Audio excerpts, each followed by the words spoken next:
Hey guys, tonight we tiptoe into golden palaces and drafty castles, lined with portraits of young women draped in silks and pearls, porcelain-skinned, velvet-voiced, every inch a royal dream. But you lean in and something feels off. That perfectly poised hand trembles. Those eyes, distant. You notice the cane just out of frame or the too pale baby on her lap. These royal daughters look like fairy tales, but their lives often read more like cautionary ones. You're about to descend into a world where keeping bloodlines pure came at a price that echoed through cribs, bedchambers, and burial vaults. Where political power was preserved with marriages so tight they looped the family tree back onto itself. And sure, royal life gave you diamonds, but it also gave you hemophilia, scoliosis, and the sneaking suspicion that maybe, just maybe, your dad was also your second cousin. You probably won't survive this gene pool, but don't worry, neither did most of them. So, before you get comfortable, take a moment to like the video and subscribe, but only if you genuinely enjoy what I do here. And while you're at it, drop a comment with your location and local time. I love seeing where in the world you're listening from. Now, dim the lights, maybe turn on a fan for that soft background hum, and let's ease into tonight's journey together. You trudge through the echoing marble halls of a palace in Vienna, thick with the scent of beeswax and regret.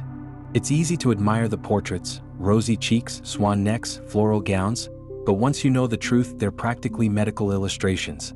Beneath the velvet are bodies paper thin, sometimes literally, thanks to centuries of marrying within the same dozen families. Each of those brushstrokes hides a history of brittle bones, neurological quirks, and more than anything else, loss. Let's start with the simplest reality. Inbreeding, or consanguinity, was normal in Europe's elite circles. Not just, oh no, a second cousin, but, hey, my great-uncle is also my grandfather. Monarchs were obsessed with preserving their so-called divine blood, especially if it came with a crown attached. The result? A closed loop of genetic roulette, with Europe's royal daughters spun into the middle of it. Take the House of Habsburg. You'll be seeing a lot of them, mostly because they never met a cousin they didn't want to marry. Their daughters, Maria Theresa's brood of 16 for example, were scattered across Europe like diplomatic party favors. Each one a chance to secure alliances, claim thrones, or just make sure no one else got too powerful. But behind the gilded curtains? A quiet epidemic of disability, deformity, and decline. Some historians still argue whether this kind of dynastic matchmaking was an act of political genius or slow-motion biological sabotage. Either way, the royal daughters had no say. They were bred, groomed, and gifted to men they often barely knew, chosen less for compatibility and more for family purity. Their childhoods were essentially prep schools for diplomacy and breeding. Imagine spending your teenage years knowing that your uterus was considered state property. And yet, the standards were impossibly high. You had to be beautiful, despite the lopsided jaws or the club foot no one spoke of. You had to be pious, despite the whispers about your great-aunt who thought she was the Virgin Mary reincarnated. And you had to look healthy, despite the chronic pain, the cough that wouldn't go away, or the fact that your little brother just bled to death from a nosebleed. Oh, and if you think this was only a past problem, consider that Queen Victoria. Yes, that Victoria was a genetic carrier for hemophilia. Her descendants spread the mutation across multiple European royal families, earning it the nickname the royal disease. So while the candles flickered, the dresses glittered, and the minstrels played, the royal bloodline quietly deteriorated. But the most tragic detail? They knew. They might not have had modern genetics, but even 500 years ago, people noticed patterns. Families where daughters never reached adulthood. Princes who never healed. Empresses whose mental health snapped after their fifth miscarriage. Yet rather than change course, monarchs doubled down. Because the alternative, marrying outside the circle, was worse apparently than birthing a generation of girls who couldn't walk straight or think clearly. Let's not forget, these were girls. Teenagers, sometimes even younger. Shipped off to strange lands with languages they didn't speak and diseases waiting in the marriage bed. Some thrived, barely, but most faded quickly. An archduchess who limped through her wedding procession. A queen consort who gave birth to a stillborn child in front of the court. A princess who never spoke above a whisper again after being told her firstborn son was too deformed to be shown. You'd think someone would have stepped in. But no. For every daughter who died young, there was another niece, cousin, or younger sister ready to take her place. One girl collapses, another is fitted for the same gown. You try not to see the pattern, but it's there in every carefully cropped portrait and tightly controlled memoir. The irony? These daughters were considered fragile and powerful. Their bodies were breaking down, but their wombs held the future of entire nations. You might be 17 with a fused spine and a nervous tic, but you were still expected to produce heirs, to represent grace and God, to smile even as your body quietly crumbled. A fringe tidbit for you? There were entire jobs in the royal courts for people whose role was to make these girls appear healthy. A bit of rouge to hide anemia. A special chair to correct a spinal tilt during portraits. Tutors taught not just languages and embroidery, but how to suppress a limp or mask a stammer. Royal daughters weren't just women, they were state-funded illusions. You pass by a grand mirror, one those girls might have stared into every day. The reflection is flawless, but you know now how much was hidden behind that glass. You keep walking, your footsteps muffled by plush crimson carpets worn thin by centuries of ceremonial pacing. The farther you go, the more the portraits start to resemble each other. Same high foreheads, same narrow shoulders, same slightly vacant gaze. It dawns on you, these girls weren't just raised alike, they were built alike from the same limited stock. Welcome to Europe's most exclusive genetic echo chamber. The royal family tree, you notice, is less a sprawling oak and more like a tightly wound ivy vine, circling in on itself. The closer you look, the more tangled it becomes. Names repeat, sometimes in the same generation. Titles pass not just down lines but sideways, diagonally, and in U-turns. Cousins marry cousins, uncles marry nieces, and in a few horrifying instances, siblings almost marry, saved only by international outrage or well-timed smallpox. Take Charles II of Spain, possibly the most infamous product of royal inbreeding. Not a daughter, but his family tree alone is worth your attention. His mother was his father's niece. That's not a joke, it's a genealogical fact. His own pedigree was so tightly looped that, on paper, he had fewer unique ancestors than a normal person should have after just 2 generations. He was a walking summary of why this whole system was, scientifically speaking, a disaster. Now imagine being a daughter born into that world. Your options? Marry a cousin or be useless. There were no alternative paths. No gap years. No, maybe I'll become a nun and study medicine.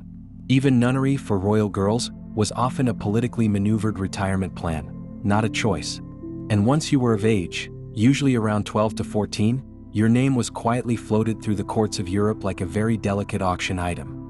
Historians still argue whether this familial hypercloseness was simply the result of political convenience or a more conscious eugenic impulse, a misguided attempt to keep certain traits in the family. Either way, you were a pawn. Worse, you were a recyclable pawn. If a marriage failed, another girl from your branch would be offered in your place, often to the same man. And it wasn't just the Habsburgs, although they certainly get the gold medal for DNA recycling. The Bourbons, the Romanovs, the Saxe-Coburg-Gothas, they all played the same game. For example, Queen Victoria's children married into the royal families of Germany, Russia, Spain, and more. She was nicknamed the Grandmother of Europe, which sounds adorable until you realize she also spread hemophilia like a genetic love letter to half the continent. One especially awkward case? Princess Alix of Hesse, Victoria's granddaughter. She married Tsar Nicholas II of Russia, carrying the hemophilia gene with her. Their son, Alexei, was born with the condition, which eventually led to Rasputin's rise, widespread paranoia, and, well, massive historical consequences. All from one marriage. One cousin match. Just imagine what that family WhatsApp group would have looked like. You sit at a lavish wedding banquet table, gold goblets gleaming, and you realize half the people toasting the bride are her relatives. And not just the once-removed variety, some of them share grandparents. There's a joke whispered by courtiers, you need more than a family tree, you need a family spreadsheet. The joke gets less funny when you notice the bride limping under her silk train or dabbing blood from her gums after the dessert course. And yet, the expectation remains. Marry within, breed heirs, don't ask questions. Girls were trained for this from infancy. They learned to curtsy before they could spell, to speak 4 languages but never voice a complaint. Even as their world narrowed, both literally thanks to overprotective court routines and biologically due to condensed genes, they were supposed to shine. To smile at diplomats and look picturesque on horseback, even if they couldn't stay on the horse without help. Here's a lesser-known tidbit. Some royal marriage proposals were rejected because the girl looked too healthy. Yes, too healthy. There was suspicion that if a princess had too much vitality or deviated too far from the family look, she might introduce unwanted traits. Better to stick with a second cousin who drooled slightly, but at least had the right cheekbones. And by right, we mean identically inbred. But even these daughters weren't just passive victims. Some figured out the system. Some tried to game it. You find diaries where clever princesses used illness as a shield, faking fainting spells to avoid suitors, exaggerating migraines to delay travel. Others developed obsessive perfectionism, memorizing entire diplomatic histories to outshine their brothers in court, all while quietly hiding their club feet under bejeweled slippers. Still, they couldn't escape the math. With every marriage between close kin, the coefficient of inbreeding rose. That's a real thing. It measures how genetically similar two parents are. And in many royal matches, that number climbed well beyond what modern geneticists would consider safe. The result? A quiet cascade of disorders. Autoimmune issues, mental instability, hormonal imbalances, and more. Some families were plagued with infertility. Others had too many children, but few who lived past adolescence. And the names, oh the names. Charlotte, Elizabeth, Maria, Anna, recycled like heirloom jewelry, passed down until you could barely tell one from the next. Try charting them sometime. It's like getting lost in a royal maze. You think you're reading about a clever reformer, then realize no, that was her cousin or maybe her aunt. The Maria with scoliosis, not the Maria with seizures. So you keep walking deeper into the royal labyrinth, and the halls seem narrower now. The portraits are closer together, the faces more alike. You're surrounded by generations of young women bred to be symbols of unity, purity, legacy, yet slowly broken by the very bloodlines they were sworn to preserve. You can almost hear them whisper. Not loud, just the rustle of silk, the scrape of a cane, the click of a porcelain tooth against a teacup. They want you to know, this wasn't just fate. It was a choice. Made over and over with wedding rings and treaties and closed doors. And you haven't even met Maria the Mad yet. You brush past another heavy velvet curtain and find yourself in a dim chamber, dimmer still because the windows were often kept shuttered. What? Because light made migraines worse. And the royal daughters, especially those in the later generations, seemed to get a lot of them. Some blamed stress, others whispered of nervous constitutions. But modern hindsight has another term: chronic neurological symptoms, worsened by centuries of inbreeding. You sit at a dressing table scattered with ivory-handled brushes, perfume bottles, and sachets of dried lavender meant to calm the nerves. A maid carefully braids the hair of a young girl, no older than 14, her cheeks powdered into health she doesn't have. That girl is Maria Isabel of Spain, daughter of Charles IV, and if you look closely, you'll notice something strange. Her face, though youthful, seems oddly strained. Like the muscles can't quite figure out what expression to hold. It's not just your imagination. Many royal daughters, especially from the Spanish and Austrian lines, displayed signs of what we'd now call muscular dystrophy, jaw misalignments, and facial paralysis. Remember Charles II from earlier? His Habsburg jaw was so pronounced, he reportedly couldn't chew his food properly or speak clearly. His nieces and great-nieces, many of whom became royal brides, carried diluted versions of the same trait. All thanks to a family tree that doubled back on itself like a drunk chess move.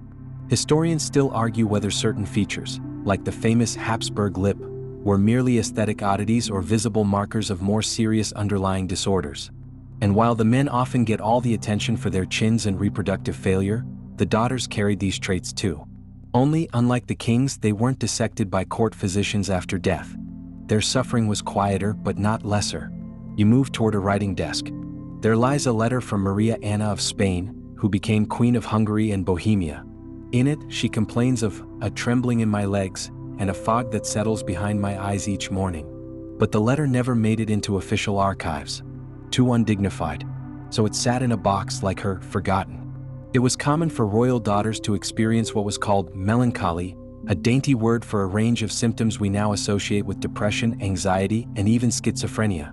Some were sent away for rest cures, which involved total isolation in cloistered wings of palaces. Others were quietly retired to convents, not for piety, but because they were deemed unfit for marriage. A fringe tidbit here? Some courts employed what were essentially early PR managers, ladies-in-waiting trained to squash rumors about a princess's health. One French duchess allegedly paid a bribe to destroy a doctor's note that mentioned her daughter's hand tremor. Better to be thought spoiled than sick. Better to say she refused embroidery than admit her fingers couldn't hold a needle. Meanwhile, girls like Maria Clementina of Austria were praised for their quiet nature, when in reality they were simply too weak to engage in long conversations. Some were said to have delicate sensibilities, which historians believe may have masked epileptic seizures or neurodivergent behaviors. When you're a royal daughter, silence is often misinterpreted as grace. You pass a chamber filled with dolls, hundreds of them, some centuries old. They belonged to Maria Józefa, a Polish princess who never outgrew her nursery. She died at 23, still surrounded by toys, her mental development arrested at a young age. The official story called her angelic. Behind palace doors, they called her unmarriageable. And yet these daughters were not exempt from dynastic pressure. Even the ones who limped, who stammered, who slept 16 hours a day, they were paraded in court gowns, assessed like livestock. A limp could be hidden under brocade. A glassy stare could be reframed as modesty. And when all else failed, a miracle cure was announced, usually just in time for an engagement to be finalized. Imagine being that girl. You're 13, sitting stiffly at a banquet, struggling to focus through a veil of migraines, as men 3 times your age toast to your womb's potential. You try to smile, even as your corset presses against your crooked rib cage. The food tastes like ash. You wish you could leave, but you're told to be grateful. After all, you're going to be a queen. And still, the family presses on. A younger sister is raised as a backup bride just in case. That's another common thread. These families didn't just marry daughters off, they bred redundancies. 2 girls, often only a year apart, trained side by side for the same destiny. If one fell ill or died, the other could be slotted in like a lace-wrapped spare tire. Even when these daughters did marry, their health often deteriorated soon after. Take Archduchess Maria Leopoldina of Austria, married off to Brazil's Pedro I. She lasted 7 years, 7 years of pregnancies, tropical illnesses, and chronic pain. She died at 29, officially from uterine infection, though her letters suggest a slow physical breakdown that began long before. Some tried to hide their suffering. Others, like Princess Charlotte of Belgium, married to Maximilian of Mexico, snapped under pressure. She suffered a full mental collapse after his execution, living out her days in a shadowed castle, talking to ghosts. It wasn't the first time a royal daughter descended into madness, and it wouldn't be the last. You stop at a window, the first open one you've seen. A breeze rolls in, carrying the faint scent of lavender and regret. Below, the gardens stretch endlessly, perfectly symmetrical, meticulously curated, like the families who built them. But symmetry hides a lot. Dead roots, twisted branches, fragile blooms. And you begin to understand, these royal daughters weren't fragile because of fate. They were made fragile. Forged in bloodlines too narrow to sustain them, sculpted into ideals they couldn't uphold, married off before their bodies had even finished growing. And when they broke, the system just moved on. But you're still not ready for Maria the Mad. First, you'll meet her cousin, the one who bit through her own tongue at the coronation. The music is thunderous. You flinch a little as the trumpets blare, too loud, too bright, too everything. The crowd claps, throws petals, murmurs Latin prayers you don't understand. In the middle of it all, hoisted awkwardly on a jewel-studded throne, sits a teenage girl with a strange look in her eyes. Her name is Joanna. Some will call her La Loca, but not yet. Right now, she's biting through her own tongue. Blood seeps quietly from the corner of her mouth, masked by the thick red lipstick her attendants smeared on that morning. No one notices at first. The crown is too heavy, it keeps sliding down over one side of her forehead. She keeps fidgeting, which the bishop mistakes for nervousness. But you notice, her jaw is clenched, her eyes too wide, and one slipper is missing, kicked off in some panic moment backstage. It's not entirely clear when Joanna of Castile began to unravel. Historians still argue whether her famous madness was real, exaggerated, or entirely fabricated by the men around her. But what is clear is this: she never stood a chance. Not with the genes she carried, and certainly not with the family she came from. Her mother was Isabella I of Castile. Yes, that Isabella, the one who helped launch the Spanish Empire and signed off on Columbus's first voyage. A towering figure. Her father, Ferdinand of Aragon, was no slouch either. And their dynastic marriage? Oh yes, more cousin than love. Joanna was the product of generations of tightly looped bloodlines, and her body paid for it early. There are early records, rare and incomplete, that describe her as having strange spells during childhood. Some claim she would cry for hours over small things, then laugh hysterically at funerals. Others recall moments of absolute clarity, brilliant political insight, and cold strategy. The palace whispers didn't know whether to fear her or pity her, so they chose both. By the time she was a teenager, Joanna was betrothed to Philip the Handsome of Burgundy. Yes, the handsome. History isn't subtle. He had a jawline like a sculpture and the morals of an alley cat. Joanna fell for him hard. Maybe it was love. Maybe it was the first time anyone had looked at her like she wasn't a liability. Either way, she clung to him with the fierce loyalty of someone who knew she was being bartered, not chosen. The wedding was ostentatious. Banquets, fireworks, processions. Joanna glowed that day, wore a gown sewn with pearls and gold thread. But within months, the cracks began to show. She was jealous. Obsessively so. Rumors flew that she beat her maids, screamed at courtiers, and even slapped a bishop for smiling at Philip. Most historians agree her emotional swings were intense, but whether they came from true psychosis, postpartum depression, or sheer trauma is still debated. There's a fringe theory, less respected but persistently whispered, that Joanna may have suffered from porphyria, a genetic blood disorder known to cause hallucinations, paranoia, and anxiety. It ran in several European lines, and it would later plague King George III of England. But whether Joanna had porphyria or not, her behavior quickly earned her the reputation of being unfit for rule. Still, she was a mother, 6 children in 8 years, each one a potential heir. One of them would become Charles V, ruler of the Holy Roman Empire. But by the time he could walk, Joanna was slipping further into shadow. Philip died unexpectedly, possibly from typhus, possibly poisoned, another long debate. Joanna didn't take it well. She reportedly refused to bury the body for months, had it embalmed and kept it in a traveling casket. At night, she supposedly slept beside it, touching his cold hands. The courtiers were horrified. Her enemies were delighted. This was madness they could use. Was it true? Did she really kiss the corpse goodnight? Or was that court gossip stretched to the grotesque for political gain? No one can say for sure. But the result was the same. Her father, Ferdinand, declared her incapable of ruling and locked her in the convent of Tordesillas for the rest of her life. She was 29. You walk now through the cold halls of that convent. Bare stone. Iron bars. No velvet here. Joanna spent 46 years in this place. Not as a queen. As a prisoner. Her daughter, Catalina, stayed with her out of duty or pity, it's never clear. But most days Joanna was alone. Wandering. Muttering. Sometimes screaming. And yet, even as she deteriorated, her signature was still required for major decisions.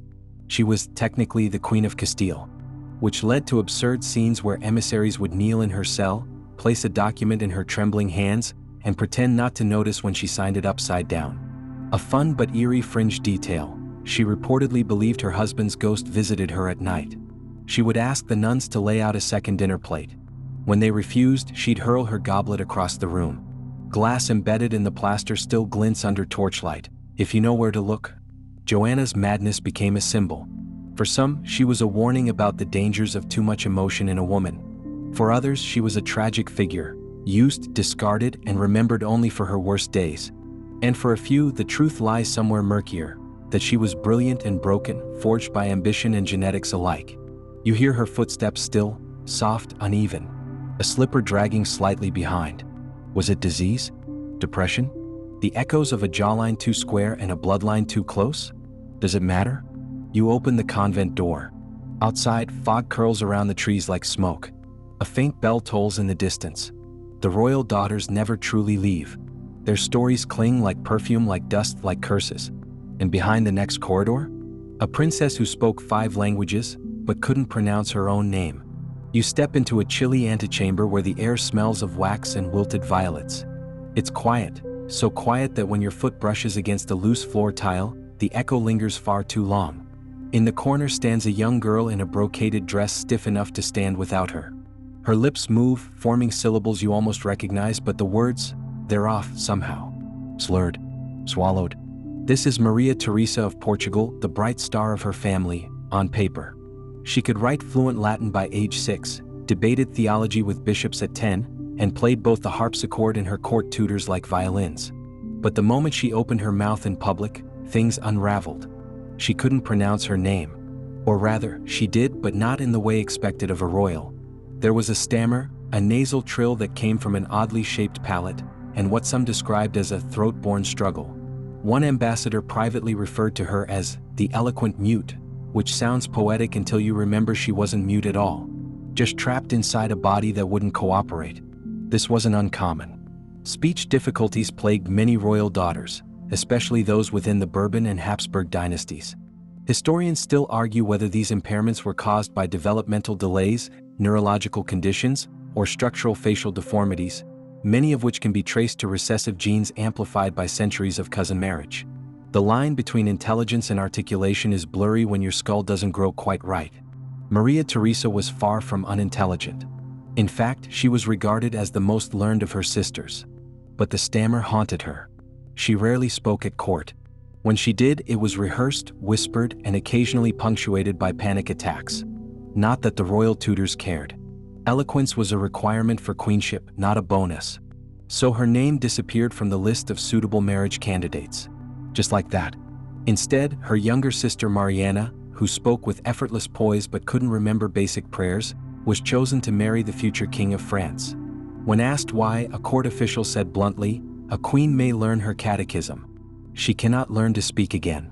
Imagine the sting of that. To be brilliant and unwanted. To have your mind praised in private and your body dismissed in public. To be the sibling everyone says they admire, just before handing you your walking papers to a convent or minor ducal court.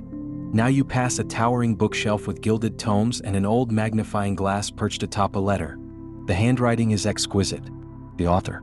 Infanta Maria Francisca Benedita of Portugal, Maria Theresa's cousin. Her tutors reported that she had a photographic memory and could recite Dante from memory. But she also had an oddly high-pitched voice and frequent migraines that forced her into dark rooms for days at a time. You might not think those details matter, but they did. In the court world, every physical detail was up for scrutiny. A voice too shrill? Unfeminine. A smile that revealed too many teeth? Animalistic. The inability to enunciate a royal title without slurring? Humiliating. Some princesses were trained for hours each day just to say their names properly in 4 or 5 languages. Still, many couldn't. A fringe fact: one Habsburg princess was so embarrassed by her nasal consonants that she learned to communicate with her husband in sign language, not because she was deaf, but because she couldn't bear the sound of her own voice. That story didn't make it into many history books, but a faded diary tells all. And you start to realize, so much of this was performance. It didn't matter how intelligent or kind or visionary a royal daughter was. If she stammered at the wrong moment, say during a betrothal dinner, she could lose everything. Her future, her alliances, her place in history. These girls lived in a theater of perception, where even a crooked vowel could trigger exile. Maria Theresa lived most of her life in shadow, used as a temporary governess here, a chaperone there, always the substitute, never the star. She never married. Instead, she was granted a lifetime allowance and a room with fine morning light. A consolation prize from her cousin, now king. The light was nice, sure, but it didn't stop her from reciting Latin verses to the empty walls at night. But her book survived. Her marginalia, the tiny notes she scribbled in Latin and Portuguese, reveal a wry, sharp mind. She questioned Aristotle, rewrote scripture for clarity, and once corrected a mathematician's error in the margins with a single word: idiota. Savage. There's something strangely comforting about her legacy. She wasn't loud. She wasn't famous. But she was meticulous. Focused. Her words, once stifled by a twisted palate and trembling lips, outlived her in ink. Not bad for a girl who couldn't even pronounce her own title. You push through a side door and enter a dim conservatory. Vines cling to cracked marble pillars, and the smell of old oranges and dust fills your lungs. A parrot squawks in the rafters. It repeats one word over and over: Duchessa. Duchessa. No one knows who taught it. Next to the cage is a discarded glove, tiny and stained with ink. And a letter, unsent, addressed to no one. The final line reads, "Tell them I never wanted silence. Only space." Outside you hear a bell toll again.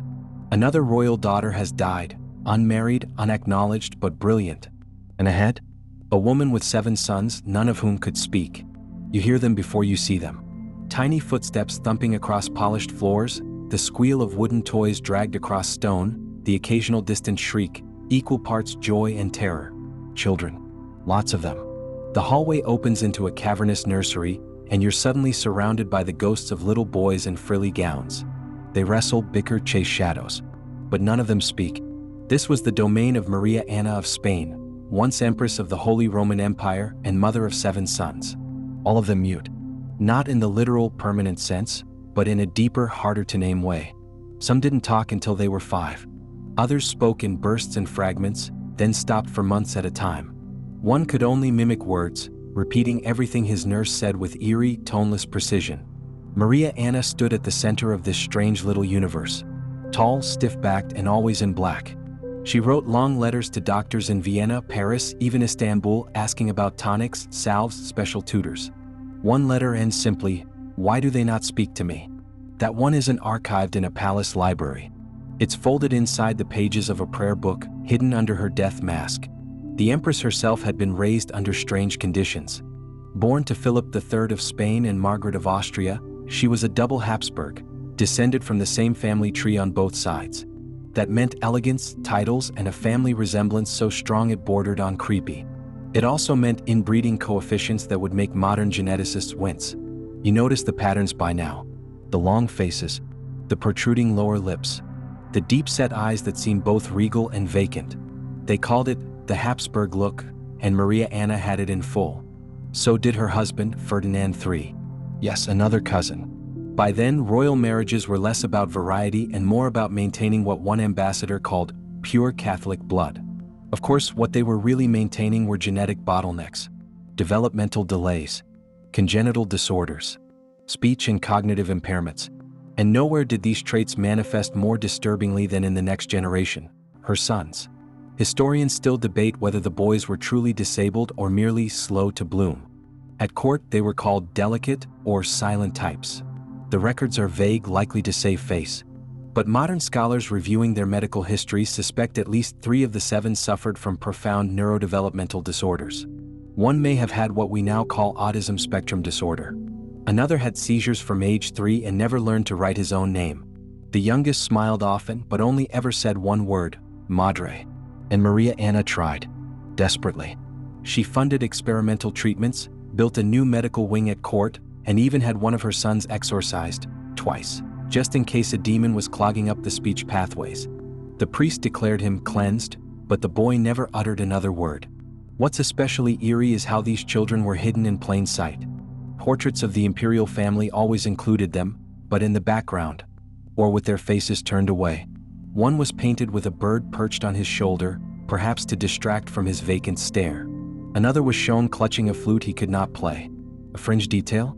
One son was taught to speak, using a system of embroidered flags. He would raise different colored pennants for hunger, sadness, or pain. The system worked, sort of, until a gust of wind during a hunting trip scattered the flags across the forest. He cried until he passed out. But it wasn't just the boys. Maria Anna's daughters were also marked by the family's genetic weight. One suffered seizures so violent she was strapped to a wheelchair at all times. Another developed a scoliosis so severe she couldn't turn her head. And yet, each was considered a prize on the marriage market, as long as they could smile and produce a signature. Everything else was just managed. Back in the nursery, you step over a collection of tin soldiers. Some are missing heads. One is perched precariously atop a rocking horse that hasn't rocked in centuries. The air smells like lavender and must. You wonder what it was like day after day for Maria Anna, surrounded by sons who couldn't answer her, who shrieked or stared when spoken to, who looked like princes but didn't act like them, whose futures depended not on laws or armies, but on whether they could hold a spoon or recognize their own reflection. And yet the Empress endured. She ruled as regent when her husband died, managing court affairs with cold precision. She hosted ambassadors, issued proclamations, and ensured her remaining children married appropriately. None of that stopped the whispers. She has birthed 7 dumb sons, one foreign envoy wrote. Perhaps God has stopped her tongue through theirs. Unkind, but not uncommon. Eventually, her sons were passed into the hands of private caretakers. They were given titles, dukes, archdukes, grand masters of imaginary orders, and shuffled off to distant estates. Out of sight, out of conversation. Only one made it to adulthood with a shred of political influence. But even he remained unmarried, soft-spoken, and mostly ceremonial. He liked clocks, built them himself. Once made one out of paper and hairpins. It worked for 3 whole minutes. In her final years, Maria Anna moved into a smaller palace wing, her walls lined with icons and faded sketches of her children. She rarely spoke either. Not out of disability, but because she simply had nothing left to say. You step into her study where the candles have burned low. A single page lies on her desk. Just a name, Johann, repeated 7 times, each in slightly different handwriting. Scholars suspect she wrote them with her son's hands in hers, teaching them letters they'd never use. And down the hallway, you hear a different kind of silence. Not the muteness of disability, but the heavy hush of disapproval. The girl in that next room was brilliant, outspoken, and punished for both. The corridor shifts as you walk, walls narrowing, ceilings lowering, the scent of polished wood giving way to something muskier, like powdered rice paper and old ink. You enter a smaller chamber this time. Less grand, more intimate. The walls are lined with calligraphy samples and star charts. A telescope sits near the window, pointed at nothing. And at the center of it all is a small velvet chair, turned away as if someone's still sitting in it. She's gone now, of course, but this was the seat of Elizabeth of Bohemia. Philosopher princess, mathematician, correspondent of Descartes, mind you, and one of the most intellectually terrifying daughters European royalty ever produced. But brilliance, as we've seen, doesn't always translate to acceptance, especially when it comes wrapped in a woman's body with a crooked spine, a sharp tongue, and zero patience for royal etiquette. Elizabeth was born into the tangled mess of the 30 Years' War, the daughter of Frederick V of the Palatinate, dubbed the Winter King because his reign lasted, well, one snow season, and Elizabeth Stuart, herself a daughter of James I of England. So yes, another double-barreled royalty cocktail. The pedigree was immaculate, the alliances ambitious, and the family fortune evaporated faster than a good bottle of port. From a young age, Elizabeth stood out, not for her looks, which were considered unremarkable in a court full of Habsburg jawlines, but for her mind. She learned Latin before she could write cursive, taught herself logic from Aristotle's Organon, and by her teens was correcting her brother's geometry homework with notes in Greek. You'd think a mind like that would be celebrated. And it was for about 15 minutes, until she started using it to challenge authority. When René Descartes, yes, that Descartes, sent her a book of philosophical treatises, she replied not with thanks but a question. If the soul and body are separate, how does one influence the other? A classic zinger in philosophy circles. Descartes was so impressed and a bit flustered that he visited her personally to explain. They spent hours debating everything from metaphysics to math, and he later said she understood my reasoning more clearly than my own students. But for all her brilliance, Elizabeth was a problem. She didn't smile when told. She didn't pretend to be ignorant. And worst of all, she refused to marry. This was unthinkable. A royal daughter who wouldn't be treated like a silver spoon? Alarming. One courtier whispered that she must be touched by melancholy. Another said she read too much Aristotle and not enough Psalms. And behind closed doors, her refusal was chalked up to her body. Too awkward, too angular, not womanly enough. Historians still argue whether her spinal curvature was mild scoliosis or something more severe. Either way, it gave people an excuse to sideline her, to call her eccentric, to remove her from marriage negotiations, despite her royal blood. Her brothers joked she would die with a pen in one hand and a quill in the other. Jokes on them, she practically did. Here's a quirky twist. Despite being snubbed as a bride, she was offered an abbessship, basically a royal retirement plan for unmarried noblewomen, with political clout and property. And she accepted. But not to pray. No, she turned the abbey into a kind of intellectual salon, inviting scholars, astronomers, and mystics to live and work there.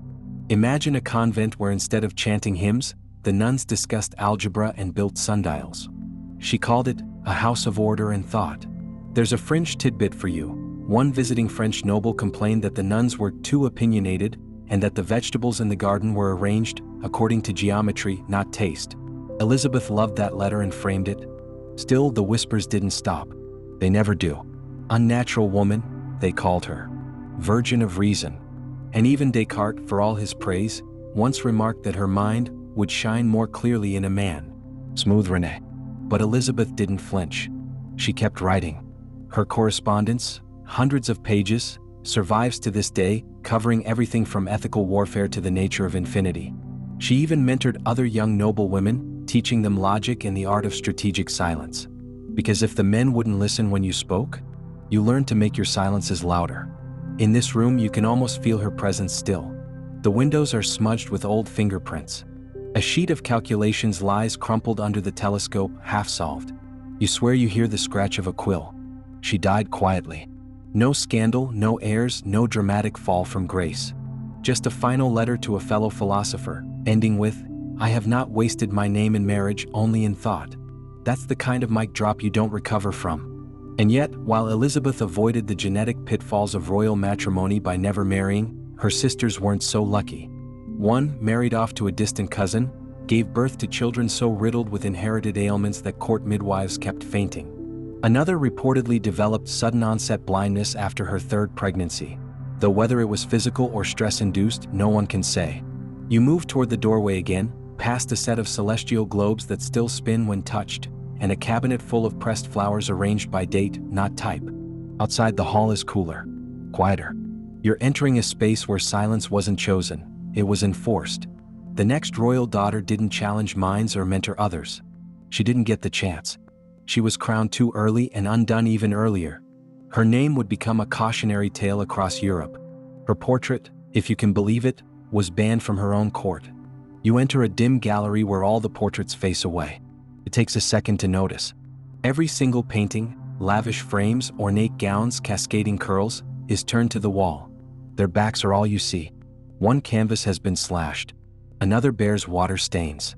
And at the center, resting under a cracked spotlight, is a nameplate, Juana I of Spain, also known as Juana la Loca, Joanna the Mad. She didn't start mad, of course. That part came later. Or maybe it didn't. Historians still argue whether her mental state was the result of trauma, genetics, or something far more political.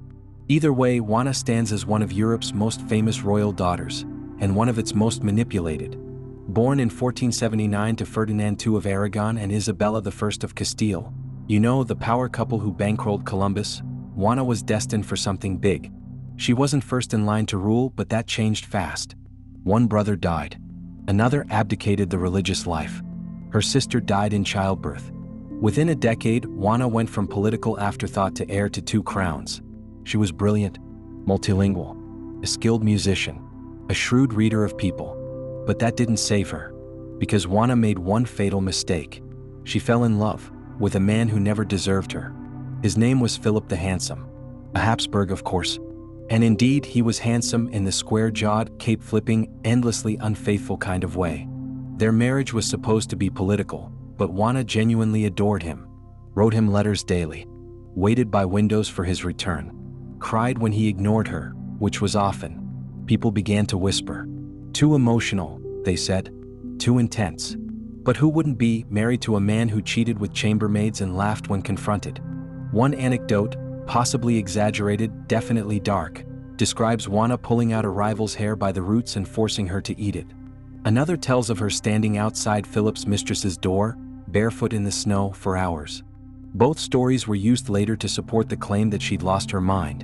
And maybe she had, but not because of some inner madness. Because of betrayal, grief, and a family that weaponized her heartbreak. Her parents, Ferdinand and Isabella, were notoriously controlling. When reports of Juana's hysteria reached them, they didn't send comfort, they sent guards. Juana was placed under increasingly strict supervision. Her letters were intercepted. Her friends dismissed. Her movements watched.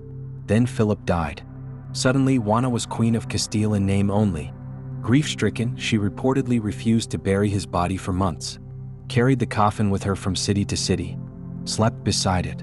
Opened it to kiss his decomposing face. Again, historians debate how much of this was fact, how much propaganda. But the myth stuck. Juana was loca. Even more tragically, her son, Charles V, the future emperor, would help maintain that image. Because as long as Juana was mad, he could rule in her place. So they locked her away. In a convent. For decades. The walls you see around you now. This was her last royal room. No throne, no advisors.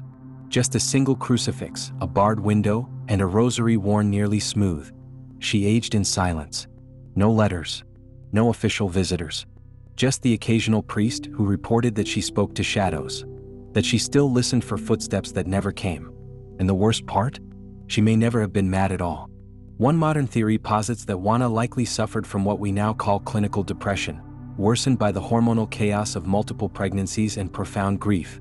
Others suggest it was merely oppositional defiance, a refusal to bend to her father's and son's will. In a world where a queen was supposed to smile and breed, Juana did neither reliably. So they labeled her insane. Much tidier that way. But it's not just the injustice that lingers. It's the inheritance. Juana's bloodline would spawn some of Europe's most famously afflicted royals, Her grandson, Philip II of Spain, who suffered from chronic headaches and melancholia. Her great-grandson, Charles II, who couldn't speak or walk properly, and countless other nobles with cognitive, emotional, or physical impairments. Inbreeding played a role, of course. Juana married a cousin. Her children married their cousins. By the time Charles II rolled around, he had more ancestors on paper than he had functional teeth. But the tragedy begins here, with Juana. With the woman whose grief was pathologized, whose love was mocked, whose mind was questioned simply because it didn't serve the right narrative. You touch the edge of the cracked nameplate, and the whole gallery seems to exhale. A low hum like a collective sigh. As if these turnaway portraits are tired of hiding. As if Juana herself might turn to you and say, "I was not mad. I was mourning." And maybe she's right. Before you leave the gallery, you pass one last detail, a torn tapestry hanging slightly off its rod. Look closely and you'll see it depicts a wedding. But the bride's face is blank, erased, as though history itself decided she wasn't worth remembering. Don't worry. The next room brings back a face you've definitely heard of. But even she couldn't escape the weight of bloodlines, and her story ends not in glory but in something far stranger. You pass into a wide marble corridor where the flickering torches seem to burn a little colder. The portraits here hang with more confidence, grander poses, tighter waistlines, elaborate jewels, but underneath the polish, something cracks. You pause at one painting in particular. Pale skin, red hair, a distant gaze that somehow looks past you and through you. You're standing in front of Mary, Queen of Scots. She's a name wrapped in drama, betrayals, beheadings, secret plots, rival queens. But under all that, she was also just another royal daughter with a pre-written fate and the wrong mix of bloodlines. A walking contradiction, French grace with Scottish duty, Catholic faith in a Protestant world, and a lineage so tangled it might as well have been a family tree drawn in crayon.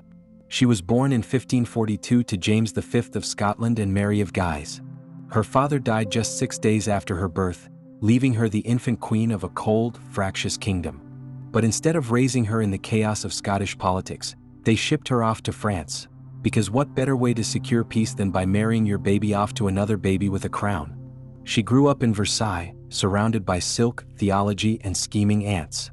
And yes, her French was better than her Scots. She played the lute, wrote melancholy poetry, and once beat a bishop in chess. Sounds lovely, until you remember that her entire purpose in that court was to be an ornament with a uterus. She married the Dauphin, Francis II, at age 15. He died less than 2 years later from an ear infection that ballooned into a brain abscess. Yet another entry in the long list of royal deaths caused not by sword or poison, but extremely bad luck and even worse medical knowledge. With Francis gone, Mary was politically expendable in France. So they packed her off to Scotland, where things were less Versailles, more Game of Thrones meets whiskey hangover. The Scots didn't trust her. She was too Catholic, too French, too poised. She arrived wearing black velvet and pearls, speaking in delicate tones, only to be greeted by nobles in fur capes who probably hadn't bathed since Lent. Still she tried. She ruled. She danced at court. She signed edicts. She even tolerated the Protestant nobles with their firebrand sermons and suspicious side eyes. But beneath all the effort, the cracks were already forming. Her bloodline made everything harder. Mary was a Stuart, descended from Henry VII through her grandmother Margaret Tudor, making her a legitimate contender for the English throne. Which would have been fine if the English throne wasn't already occupied by her cousin, Elizabeth I. Cue decades of awkward silences, coded letters, and spies disguised as pastry vendors. Elizabeth saw Mary as a threat. And Mary? She saw Elizabeth as a crown that should have been hers. This is where the story goes full tilt. Mary married again. A bad move. His name was Henry Stuart, Lord Darnley, a distant cousin, which meant their children would be extra royal. But Darnley was a mess.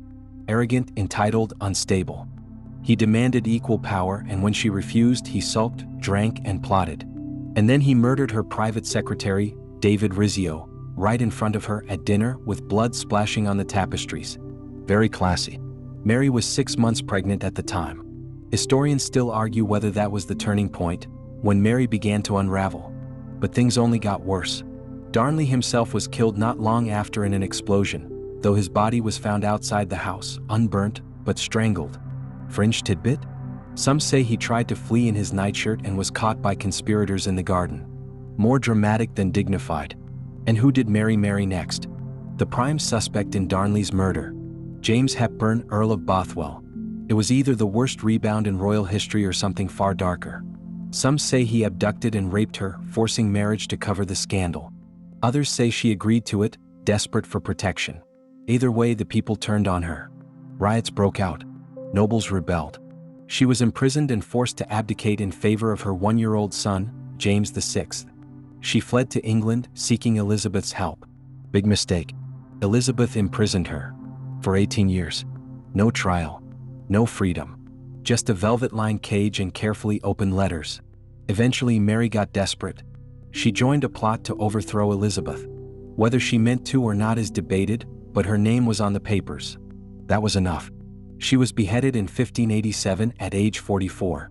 She wore red, symbol of Catholic martyrdom. Her little dog reportedly hid under her skirts and had to be pulled out after the execution.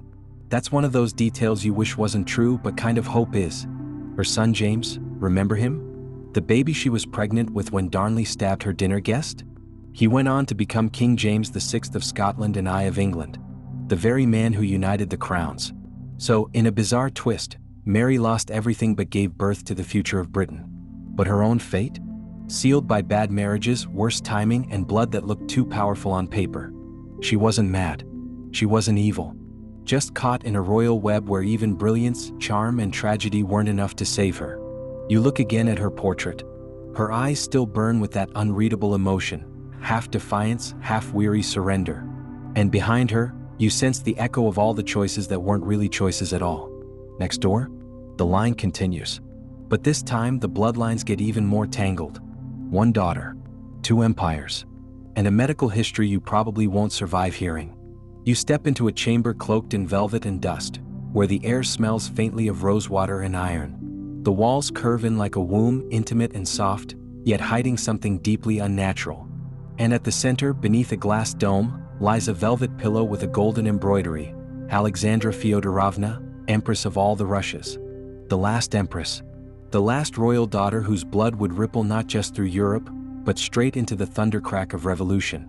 Born Alex of Hesse and by Rhine in 1872, Alexandra was the granddaughter of Queen Victoria.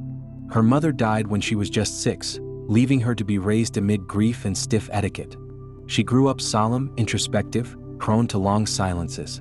But she was also deeply loved, especially by Victoria, who called her "my darling sunshine" in letters, even though Alex smiled like someone who'd practiced it for mirrors, not people. Still, she was a catch. Blonde, high cheekboned, with a lineage that connected her to nearly every throne on the continent. So when Nicholas II of Russia, shy, earnest, terribly unprepared, fell in love with her, the match was inevitable. Never mind that Russia needed someone politically savvy. Never mind that Alex was German in a country where German was practically a curse word. Love won.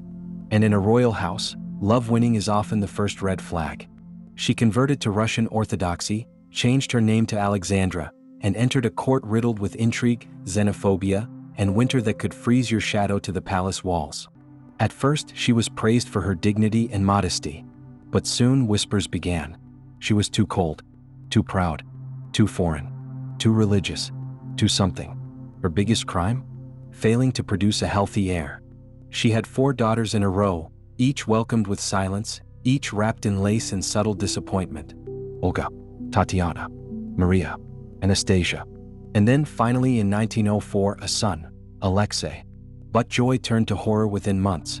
Alexei was fragile, bruising easily, crying in pain from invisible wounds.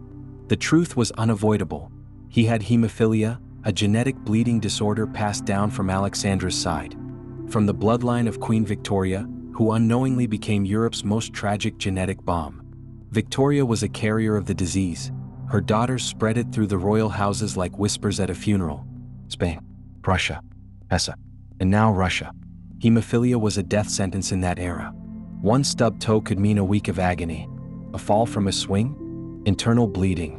No one dared speak it aloud, but everyone knew the heir to the Romanov throne could die at any moment. And so began Alexandra's spiral.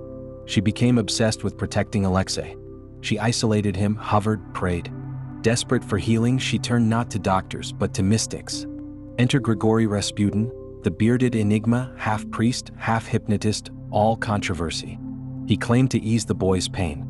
And sometimes, bizarrely, he did. Was it charisma? Herbal poultices? Placebo effect?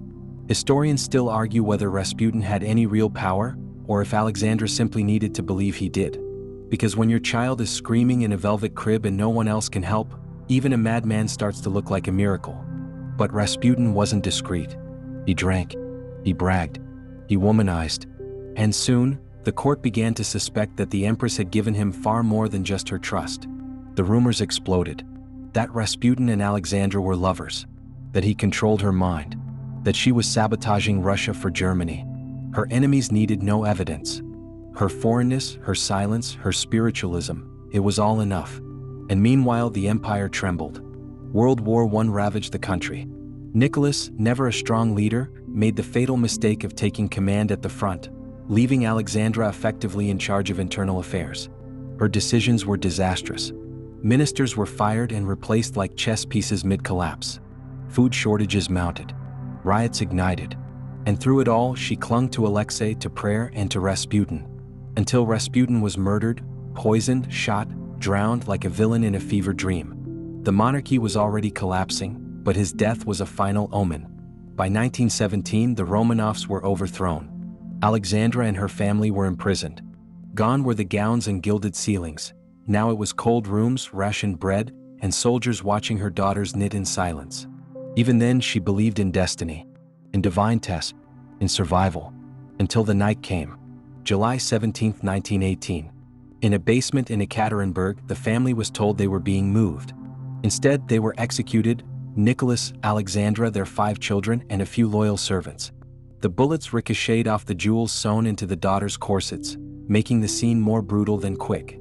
And yet, a rumor lived on, that Anastasia had escaped, that the royal bloodline continued, that maybe, just maybe, someone had survived.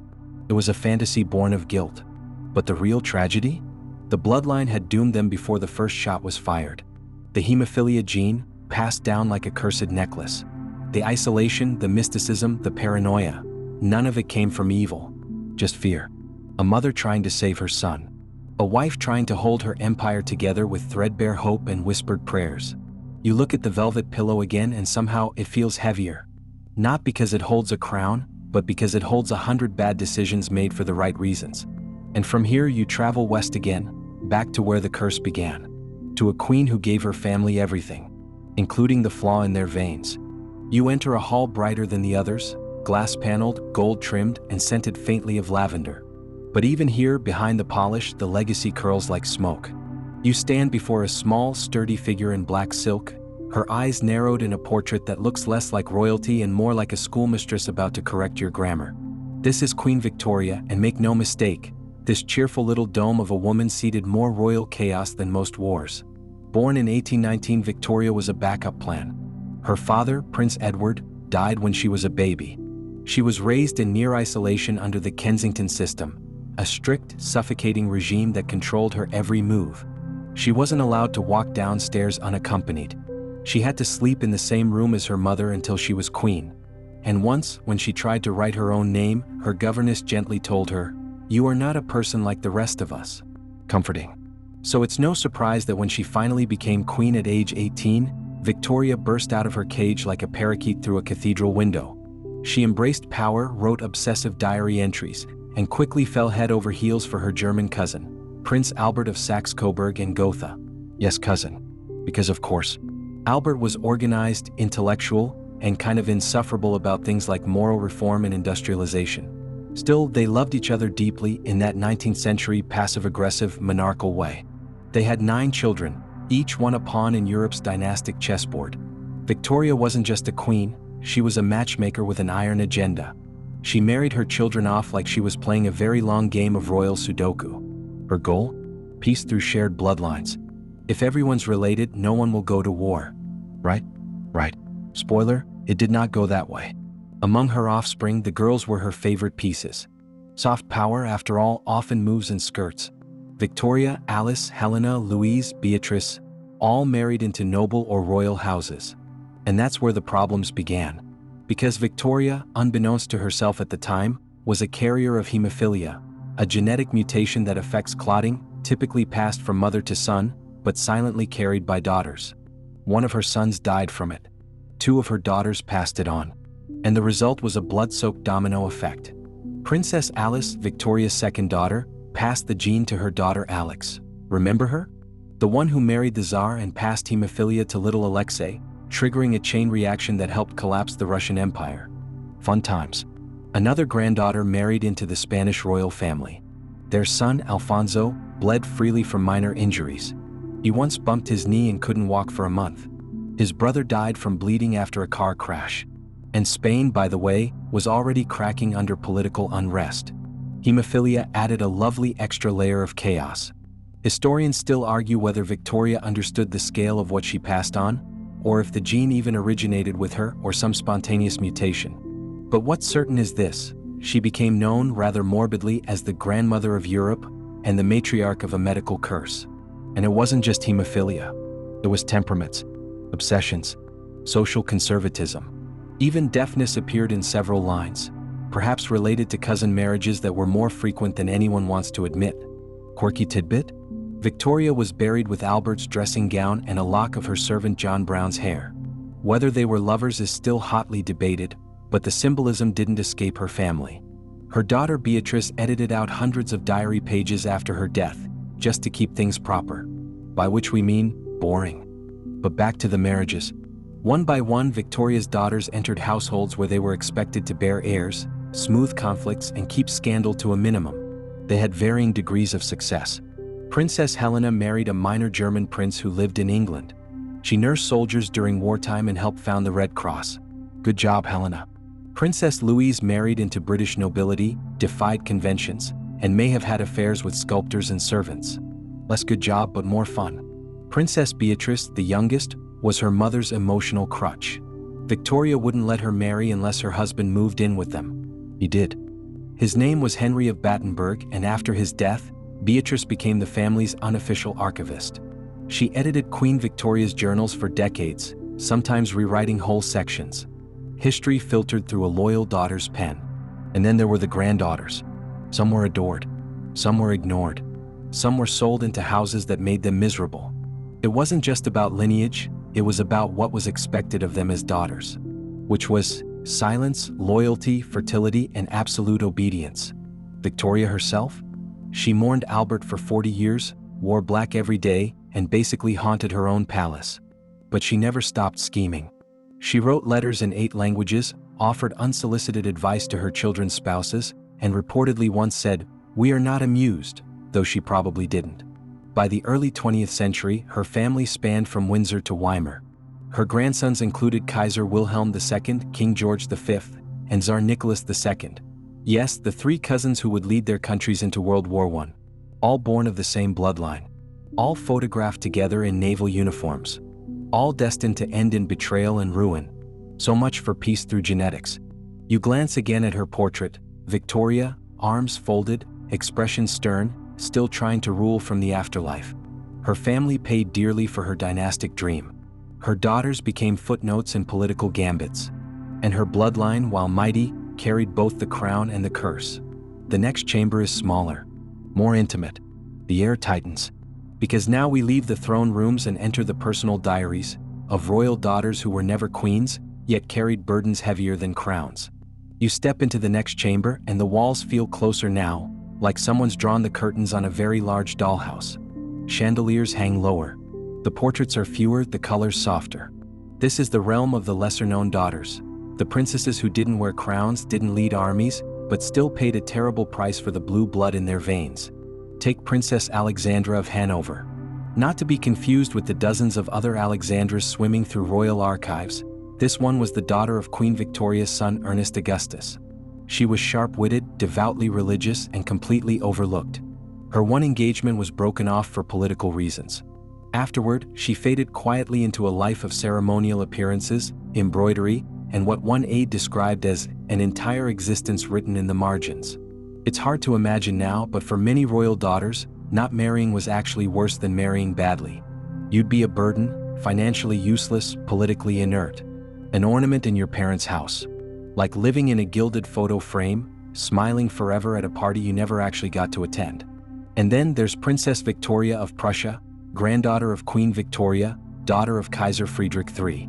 She had all the prerequisites for royal success, beauty, charm, and brains. But her life unraveled in the quietest, saddest way possible. She fell in love with a courtier named Alexander Zubkov, a man 25 years her junior. They married in scandal. He bankrupted her. She was disowned. Her sisters turned their backs. She died alone in a small flat in Bonn, surrounded not by tapestries and tiaras, but by unpaid bills and fading newspaper clippings. Quirky fact: Zubkov later tried to market himself as a nightclub celebrity and spiritual guru. Think Gatsby with a Russian accent and zero actual money. Still, not every daughter faded in disgrace. Some were simply broken in more subtle ways. Princess Margaret of Connaught, Victoria's granddaughter, married the Crown Prince of Sweden. She was glamorous, modern, fluent in 5 languages, and intensely aware of the political theater her life had become. She suffered miscarriage after miscarriage. Her letters hint at mounting pressure to produce a male heir. She eventually bore 5 children before dying of an infection in her early 30s. Her Swedish subjects mourned her as a radiant flower cut down too soon. Behind the scenes, her life had been one long diplomatic performance. But let's pause here, because the pressure to produce children, and the dangers that came with it, wasn't just metaphorical. Childbirth in the 19th and early 20th centuries was basically Russian roulette with prettier linens. And for inbred dynasties, the risks were higher. One example? Princess Marie-Louise of Schleswig-Holstein. She was another granddaughter of Queen Victoria, married off to a German prince. Their union was cold from day one. He left her while she was pregnant, claimed the child wasn't his, though no one really believed that, and then abandoned her entirely when the marriage was annulled by decree from Kaiser Wilhelm II. Imagine the family group chat that day. She returned to England, never remarried, and spent the rest of her life supporting women's charities, traveling alone, and becoming something of an eccentric. She once described herself as a woman with no fixed role, but plenty of excellent hats. Historians still debate whether this detachment was a choice or a wound. Did she reclaim her autonomy? Or was she simply pushed so far to the edge that she had no other option? You move now through the Hall of Beatrices. There were so many. Victoria liked to reuse names the way some families reuse casseroles. And they all carried versions of the same fate. Marry where told, smile where staged, and never ever complain. The personal letters of these women, when they survived edits, show what the portraits don't.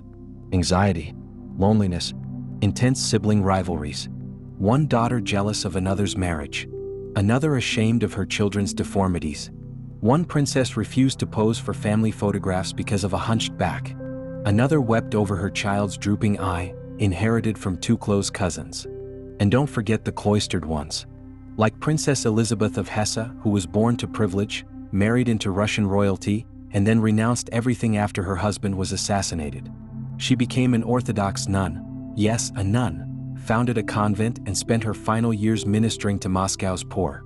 And then came the Bolsheviks. In 1918 she was arrested, taken to a remote forest, and thrown down a mineshaft along with several others. They tossed grenades in after her. One witness said they heard her singing hymns from the bottom of the shaft for hours before she finally died. Sleep tight. Meanwhile, Princess Irene, another granddaughter of Victoria, married her first cousin Prince Henry of Prussia. Their child inherited hemophilia, of course. So did their grandson. At one point, the family was afraid to let the boy walk across the room without cushions nearby, just in case he tripped. Open scholarly debate? Some historians wonder whether these women actually accepted their fate, or simply had no language to resist it. Others argue they had more agency than we give them credit for, writing letters, forming alliances, choosing moments of small rebellion. But almost all agree, their lives were shaped, narrowed, and often shattered by the blueprint of dynastic preservation. One fringe tidbit to round it off? In the late 1800s, a few royal families began experimenting with photographic matchmaking. Suitors would exchange professional portraits to gauge attractiveness before official introductions. If someone blinked awkwardly or looked too melancholic, the match could be called off. Your entire future decided by a bad angle and some underwhelming cheekbones. You exit the chamber with a strange ache in your chest. These weren't queens or tyrants. These were women trapped in dynastic machinery, expected to smile, sit still, and bleed quietly. And now, as you cross into the last hall, the curtain begins to lift.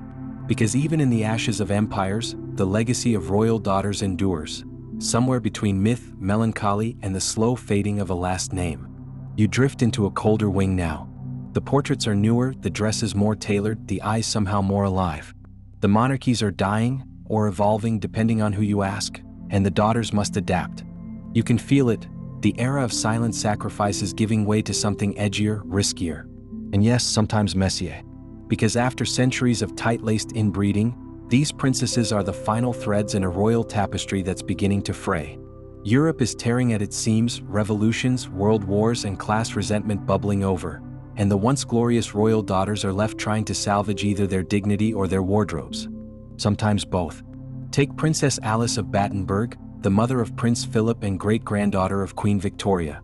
Her life reads like a novel someone thought was too sad to publish. Born deaf, she mastered lip reading in multiple languages, married into the Greek royal family, and had 5 children. But political instability in Greece meant exile, upheaval, and constant anxiety. One moment she was entertaining diplomats, the next she was hiding in cellars. Then came her breakdown. Diagnosed with schizophrenia in the 1930s, an era not exactly known for mental health nuance, she was institutionalized. One doctor insisted she was claiming divine visions. Another said she was simply exhausted from the pressures of royal duty and war. Fringe tidbit? Carl Jung was brought in to evaluate her. Yes, that Jung, the one who had strong opinions about archetypes and your mother issues. He suspected her condition was spiritual, not medical. Her family wasn't convinced. Historians still debate whether Alice's breakdown was truly schizophrenia or something closer to PTSD mixed with untreated grief. Regardless, she eventually returned to Greece, donned a nun's habit, and started caring for the poor. During World War II, she hid a Jewish family from the Nazis under her own roof. A literal princess turned resistance angel. Not your average bedtime fairy tale. But even as some royal daughters found new meaning in war and crisis, others simply unraveled. Princess Margaret of the United Kingdom, Queen Elizabeth II's younger sister, never had to worry about marrying a cousin. But she was still a prisoner, in a palace made of velvet and protocol. Her love for Group Captain Peter Townsend, a divorce, was squashed by royal pressure and outdated morality. The country rooted for her, the monarchy didn't. She was told she could marry him, but she'd have to give up her title, her allowance, her public role. So she didn't. Cue decades of parties, cigarettes, failed romances, and press scandals. Margaret smoked like a chimney, drank like an aging jazz singer, and once reportedly told a lady-in-waiting that if she had to choose between etiquette and fun, she'd always choose fun. You don't have to be Freud to see how deeply those early wounds shaped her. Some say she spent her life chasing a freedom she was never allowed. Others argue she wielded her status like a weapon, a human contradiction in pearls and sarcasm. The modern royal daughters inherited a new challenge, surviving the spotlight. Cameras replaced court gossip. Headlines became more brutal than whispers in ballrooms. And bloodline alone could no longer protect you. One of the last cases where genetics still haunted a daughter? That would be Princess Victoria Eugenie of Battenberg, who became Queen of Spain by marrying King Alfonso XIII. She carried hemophilia, courtesy of her grandmother, Queen Victoria, and passed it to her sons. The Spanish people never forgave her. When her children started bleeding to death from minor cuts, her critics said she'd poisoned the royal line. Open debate? Some historians insist she didn't know she was a carrier. Others say she was well aware but blinded by love or duty. Either way, she was blamed. Alfonso withdrew emotionally. Her marriage decayed. Her life in Spain, once promised to be golden, ended in exile, bitterness, and the quiet shame of the English queen who brought death in her blood. And if that feels bleak, don't worry, there were sparks of rebellion too. Princess Stephanie of Belgium married the heir to the Austro-Hungarian Empire, Crown Prince Rudolf. He was unstable, drug-addicted, and politically frustrated. Eventually, he died in a murder-suicide pact with his teenage mistress at Mayerling. Yes, a teenage mistress. Stephanie was left widowed, shamed, and erased from court life. But she didn't stay erased. She married a Hungarian count, became a writer, and spent her final years in comfortable obscurity. Her memoirs were so scandalous they had to be heavily edited. One original chapter was reportedly titled How I Survived the Habsburgs Without Killing Anyone. Sadly, it was cut. By now, you're noticing a pattern. The further we get from rigid dynasties, the messier, but more human, these daughters become. They're no longer just pawns. They're survivors. Wounded, certainly. Misunderstood, often. But stubborn in ways their powdered ancestors could never afford to be. And that brings us to one of the strangest modern legacies of all: genetic testing. In the 21st century, amateur genealogists and medical researchers have traced the remnants of royal inbreeding through DNA. Mutations, carrier traits, and anomalies echo down bloodlines like ghost stories with barcodes. One fringe story? In 2017, a European noble family quietly commissioned a private genetic report to determine whether their hereditary anemia was linked to Queen Victoria's descendants. The results were never made public. Which, let's be honest, probably means yes. Today's royal daughters are rarely inbred. But they carry the residue of centuries, etched in bone, buried in family trees, whispered in scandals and memoirs. Their pain has shifted form. Less hemophilia, more paparazzi. Fewer arranged marriages, more media exile. But the echo of that dynastic pressure? It lingers. And if you listen closely, past the press clippings and Netflix adaptations, you can still hear it. The faint creak of a blood-soaked crown. The nervous laughter at a state dinner. The daughter, always the daughter, wondering which part of herself she's allowed to keep. You step out of this wing feeling a little older, a little sadder, and a lot more awake. There's just enough time now to visit one last chamber. You ease into the final hallway now. The hush is different here. Less velvet, more glass. The gowns are sleek, the tiaras a little ironic, and the portraits, well, they're selfies now. Welcome to the era of royal daughters with Instagram accounts, security details, and personal therapists.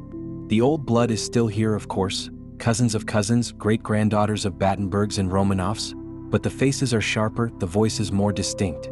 These women have inherited all the weight of a collapsing tradition, but none of the unquestioned authority that came with it. And at the center of it all?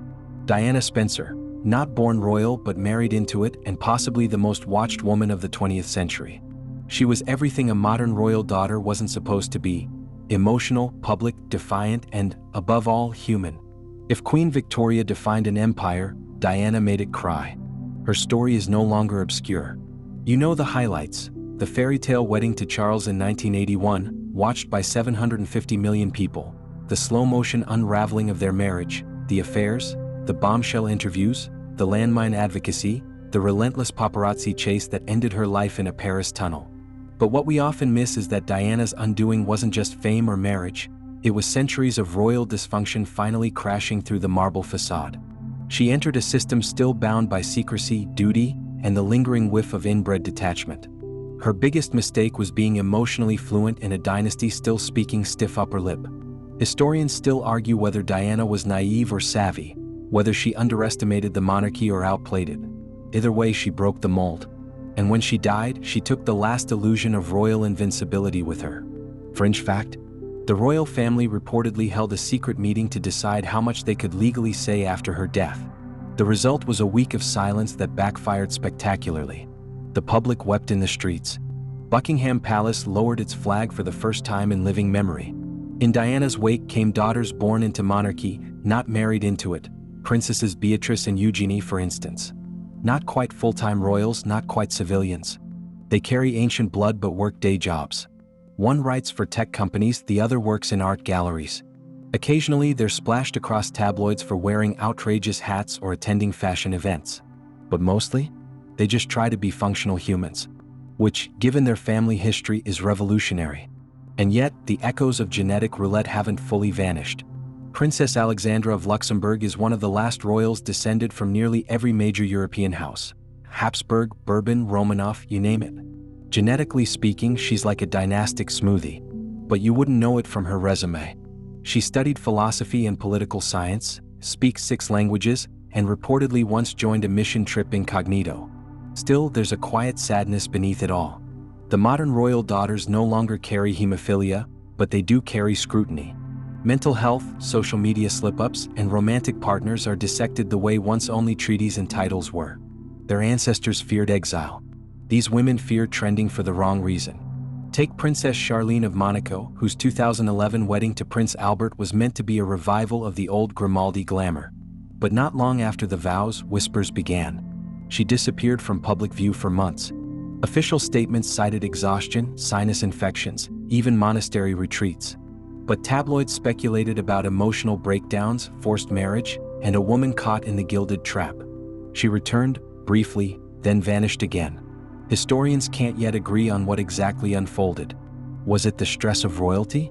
A personal health crisis? Or just an unwillingness to play a role she didn't write for herself?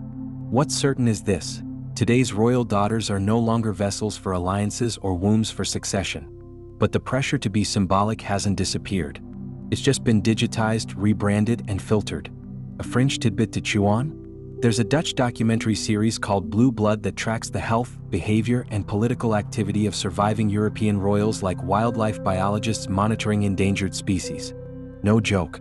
In one episode, a historian casually references Princess Elizabeth of Belgium's surprising jawline symmetry, calling it a triumph of modern gene dilution. You can't make this stuff up. And speaking of Belgium, Elizabeth, heir to the throne, is being groomed to be the country's first reigning queen.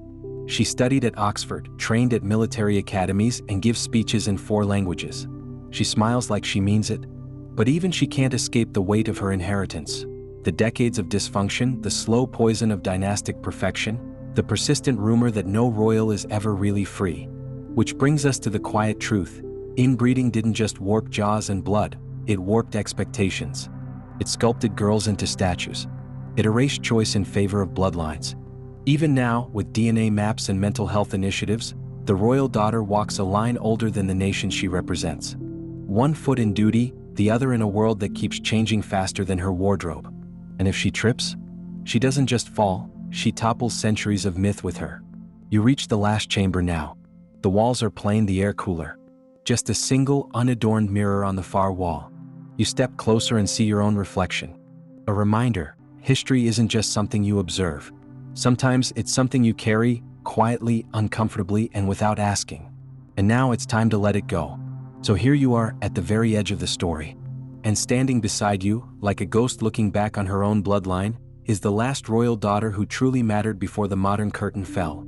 Princess Charlotte of Cambridge, age 10, heir to a future she hasn't chosen and traditions she may quietly unravel. She doesn't yet know the weight of what she carries. But you do. Born in 2015, Charlotte is the great-great-great-great-granddaughter of Queen Victoria, and through Queen Victoria's notorious web of descendants, a distant cousin to nearly every dynasty you've met tonight. But unlike her ancestors, Charlotte enters a world where royal blood is more decorative than directive. No treaties hinge on her wedding. No cousins will be pushed into her nursery to form the next alliance. Still, she lives under lenses, just higher definition ones. Her birth made headlines worldwide, her first smile triggered international news, and her school outfit trended globally. She is even now branded, watched, and whispered about. But not because she's next in line, because she's next in line to be watched. Historians still argue whether her role will ever matter constitutionally. Some think monarchy will dissolve before she's of age. Others believe she may be the face of its next evolution, one where royal duties look more like celebrity charity gigs and symbolic Instagram posts. But the DNA that got her here? Still humming beneath it all. And what of that DNA? A recent genetic mapping of the Windsor lineage revealed something curious. While inbreeding has been technically bred out since the 20th century, minor traces of recessive clustering still show up. Nothing catastrophic, but enough that one researcher politely suggested, it's advisable the family keeps marrying outside Europe. Translation: diversify or history will find a way to repeat itself. In your gums. Or your gate. So where does that leave you? In the quiet aftermath of a centuries-long social experiment no one signed up for. The royal daughters of Europe began as pawns, traded like rare animals for strategic gain. Then, slowly, they became pressure cookers for empire, expected to be beautiful, fertile, obedient, and unbreakable. Most weren't. Some snapped. Others ruled anyway. They suffered miscarriages, madness, and merciless marriages. They risked death just to bear heirs. Some bled for their countries. Others bled because of their surnames. They endured being hidden, misdiagnosed, locked away, exiled, married off, and paraded like dolls, sometimes in the same lifetime. And then they changed. They left courts for classrooms, thrones for art studios. They dated commoners, married tech bros, ghosted protocol. They dyed their hair, got tattoos, gave TED Talks. And now many of them wear their ancestry like a designer scarf. Vintage, valuable, but optional. That doesn't mean the past is gone. Just quieter. Fringe anecdote for this final stroll? In 2023, a Spanish princess, Leonor, heir to the throne, swore allegiance to the Constitution in a televised ceremony. Half the viewers noted her poise and eloquence. The other half zoomed in on her orthodontics. Because in the age of HD you can't escape your jawline, even if it's finally your own. Which brings us gently to the truth. Inbreeding didn't just affect hemophilia or facial features. It embedded a kind of trauma generation after generation. It wasn't only physical. It was cultural, emotional, spiritual. It was the idea that you belonged to a bloodline first and yourself second. That you were bred, not born. And for centuries that trauma had a gender. Because let's be honest, no one cared what happened to a spare prince with a limp. But a royal daughter? If her hips didn't spread the right way, if her children weren't viable, if her face didn't enchant diplomats, well, entire alliances collapsed. You watch them fade now, Eugenie, Alexandra, Leonore, Charlene, and even little Charlotte. You imagine their lives backstage, in sweatpants, sighing after long ceremonies, skipping public events for Netflix and tea, wondering what it would have been like to just not be royalty. And you realize something. For the first time in centuries, they're allowed to wonder that. And maybe that's the real victory. Maybe it isn't about who wore the crown, but who quietly chose not to. Let's take a deep breath now. You've wandered through palaces and padded cells, stared down portraits with two similar eyes, and watched generations of royal daughters struggle under invisible weight. It's a strange kind of lullaby, isn't it? The whisper of bloodlines, of matching chromosomes, of duty woven into the very marrow. But now the marble halls grow quiet. The velvet curtains close. You step away from the portraits and the hush that follows isn't eerie, it's peaceful. Outside those palace gates, there's only the sound of wind in trees, or maybe your fan humming softly in the corner. You picture Charlotte, fast asleep, just a child. You picture Victoria's daughters, finally at rest. And you lying there now, still and warm, your own lineage unburdened by treaties or tiaras. The lights dim a little more. The story ends, but the hush remains, soft, slow, and forgiving. You're not part of a dynasty. You're just a person in the quiet, in a bed, safe and small and real. So close your eyes now. Let the marble turn to mist. Let the pressure melt from your jaw. You're not here to rule or wed or produce an heir. You're just here to rest. Good night, royal watcher. Sweet dreams.